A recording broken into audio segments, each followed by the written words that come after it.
Welcome to Original Sin, the complete story. There is a character in the Marvel Universe whose sole purpose is to watch and document everything that is happening to the Earth 616 characters. He's seen everything. Our successes, our failures, and even our sins.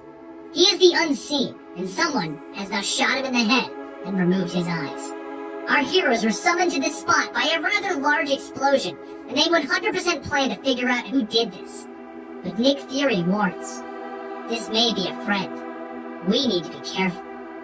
Well, a long investigation begins, and everybody's involved. Everyone wants to know who killed the Watcher, who even knew he existed. Eventually, a minion known as a Mindless One gets into a fight with Spider-Man and the Thing. They quickly realize that the Mindless One isn't exactly the Mindless One anymore, and they let Captain America and Nick Fury know. This Mindless One seems to have the ability of telepathy, and it seems to know a lot more of what's going on. After a little investigation, they realize that the Mindless Ones have been altered by one of the Watcher's eyes. They track down the rest of these altered Mindless Ones to a building where the Orb and Dr. Midas are keeping one of the Watcher's eyes, and they completely surround it with every superhero that they can. Meanwhile, the Punisher and Doctor Strange seem to have found a crap ton of giant interdimensional monsters. They're only in this location because of information that Black Panther has been supplying from a source that he's not revealing. All of these creatures appear to be dead by what appears to be the same killer killed by the Watcher. Back with the rest of the heroes, after one heck of a fight, the Orb walks out and he explains, this isn't an eye. This is a bomb, and bombs go boom! This isn't a normal bomb of destruction though. This is a bomb filled with all of the Watcher's secrets that he has ever seen, and the secrets go everywhere. Thor finds out that he has a sister. Spider-Man learns that somebody else was bitten by the spider that bit him. Hulk learns that it's Tony Stark's fault that he's the Hulk. And Deadpool's friends discover that his daughter is actually alive and kept away from him. And Deathlock's identity's been revealed again. And Lockjaw remembers where he buried his bone. Half of the superheroes take off to figure out what they just saw. And Nick Fury pulls a gun out on the Orb and he says, you're under arrest for the murder of the Watcher. But the Orb just gives up. And he says he'd like to know who did it also, because it sure wasn't him.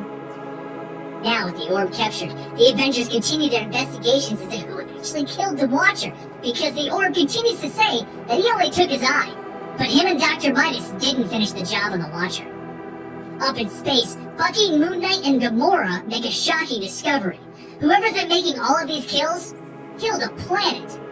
Bucky puts two and two together and he realizes that there's only one person that he can think of that would be able to pull off a job like this.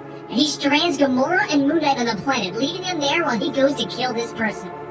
Bucky warps himself to a satellite, a rather particular one, with Nick Fury sitting in it, and he cuts off Nick Fury's head. No more secrets. Meanwhile, with Doctor Strange and the Punisher, Doctor Strange realizes that they've all been sent to where they need to be to pick up the leads on this investigation. Somebody knew about the dead interdimensional aliens. Somebody knew about the Mindless Ones evolving in the Orb. Somebody knew about the dead planets and the space beings. Whoever's been killing these, and therefore killed the Watcher, is their informant. Back with Bucky, he's currently traveling around space tracing something, or somebody, and he's bringing the head of Nick Fury and the Watcher's eye that Nick Fury took from the Orb with him. 3 groups of Avengers have been investigating what's going on, and they converge on the satellite where Nick Fury's been killed. It's time to figure out what's going on. But first, with everyone confused in general, they have a bit of a fight with Bucky, since, well, he killed Nick Fury, and he's using Nick Fury's head as a weapon. But after Gamora sticks her sword into it, they realize that this isn't Nick Fury. Bucky explains that it's actually the most advanced life model decoy that he's ever seen. Well, now everybody's confused, and they stop fighting to figure out what's going on. Why is Nick Fury an LMD? Why are the 3 groups of Avengers sent all over looking for different leads? What are the secrets that everyone learned when the eyeball exploded? These are the questions that we need to answer. And just then, an elderly Nick Fury steps into the room, and he explains. Back in 1958, Nick Fury was going to die to a bunch of invading aliens. But there was a hero who arrived that he had never seen before, and this hero decimated the aliens. But not before they got him too. Howard Stark then ran over, and shocked to see this hero dead, Colonel Fury wanted his answers. You see, the man who just died was McCord, and he was the man on the wall. The wall is the wall between us and annihilation. Nick Fury became the new man on the wall that day. He still worked for the CIA and did his secret agent things, but any time that we had a super alien threat or interdimensional threat, he was the man to step up, and he didn't trust anybody else. So when the job got potentially larger than he wanted it to be, he only trusted himself, and he made multiple life model decoys of himself. And his goal was to stop everything before it ever got to Earth. So the only stuff that we ever saw on Earth is the stuff that Nick Fury couldn't stop. Well, this work continued past the death of Howard Stark, and past the death of everyone who knew what he did. But there were just so many things that the heroes couldn't do.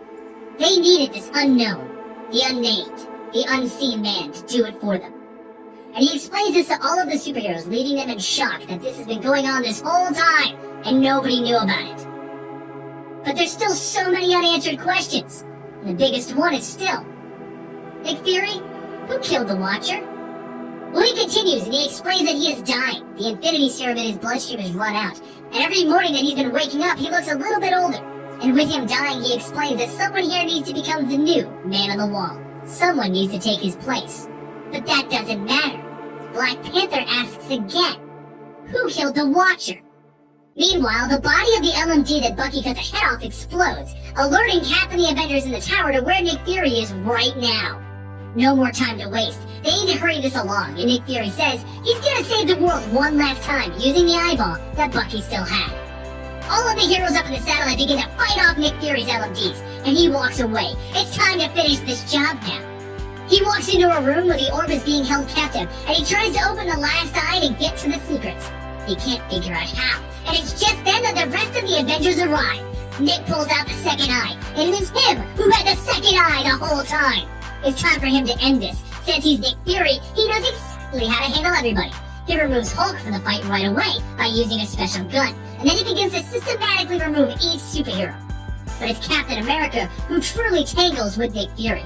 They were allies, comrades, friends. Why is Nick Fury seemingly gone insane and is attacking everybody with the Watcher's eyes? Cutting back to the inside of the satellite, everybody's trying to decide what they should do with the information that Nick Fury just gave them. Help the Avengers take him down? Or something else. Just then, the orb walks out, and he's glowing, knowing all of the secrets of his exposure to the eye has changed him, and he knows everything. But there's one final Watcher secret that he needs to get to.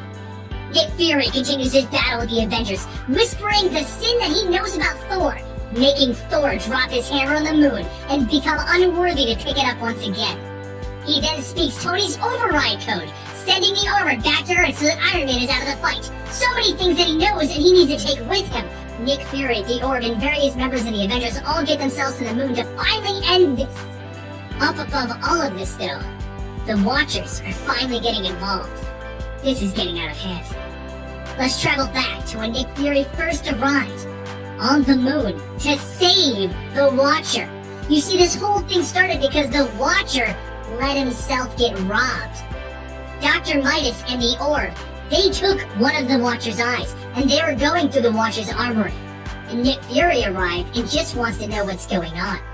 He knows the Watcher sees everything, and he knows the Watcher knows where the villains are. And the Watcher responds, "Yes, you're right, Nick Fury. I see everything, even the unseen." And then he shows him that he's seen all of the death and destruction that Nick Fury has committed in the name of saving the Earth. Back in our current timeline, Nick Fury fights off Dr. Midas and the Mindless Ones once again, just like he did when they first tried to rob the Watcher.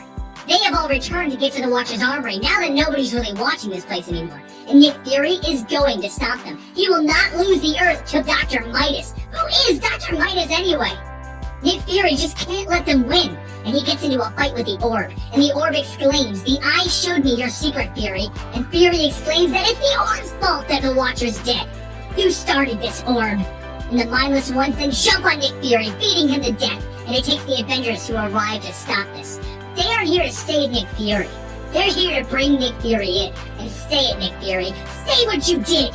He replies, "I did it. I killed the Watcher." Flashback to when Nick Fury showed up to catch Dr. Midas and the Orb and the rest of the Mindless Ones.